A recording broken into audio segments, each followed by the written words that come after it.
बिस्मिल्लाहिर्रहमानिर्रहीम। अस्सलाम वालेकुम। मैं अपने तमाम दोस्तों को यूट्यूब चैनल बाबर आडत में खुशामदीद कहता हूँ।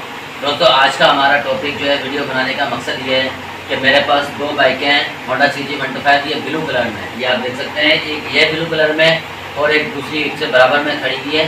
दोनों ब्लू कलर में मुकम्मल बाइकों को दोस्तों तैयार करेंगे, लेकिन इसी कलर में हम ये एक बाइक इसी कलर में तैयार करेंगे और एक बाइक जो है वो रेड कलर में तैयार करेंगे। अभी इसको डिसअसेंबल करेंगे। दोस्तों, ये बाइक जो है मैंने पूरी मुकम्मल खोल दी है, डिसअसेंबल कर दी है, ये आप देख सकते हैं। अभी इसको बिलू के अंदर तैयार करेंगे। टैंकी साइड पर इसके बिल्कुल ठीक है। अब ये कलर का सामान है, जो निकल पे सामान जाएगा दोस्तों, ये वो सामान है, ये सारा निकल पे जाएगा। और ये टैंकी साइड का दोस्तों बिल्कुल ठीक है। ये यही जो है सारे इसके ऊपर जो लेकर होगा, पॉलिश होगी, रिबन होगी। तो टैंकी साइड कर इसके बिल्कुल ठीक है। ये ओरिजिनल टैंकी साइड कर जो है यही लग जाएंगे वापसी पे, और ये इसी में तैयार हो जाएगी। और ये इसका बॉडी का पुराना सामान है।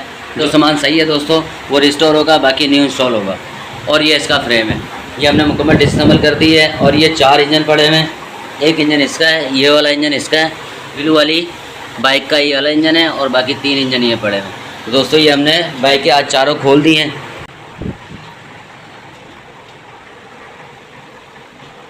तो दोस्तों, बहुत जल्द इंशाल्लाह ये बाइक हम तैयार करेंगे और इसका फुल रिव्यू करेंगे और आप दोस्तों के साथ सबके साथ शेयर करेंगे। जब तक के लिए इजाज़त दीजिए। अल्लाह हाफिज़।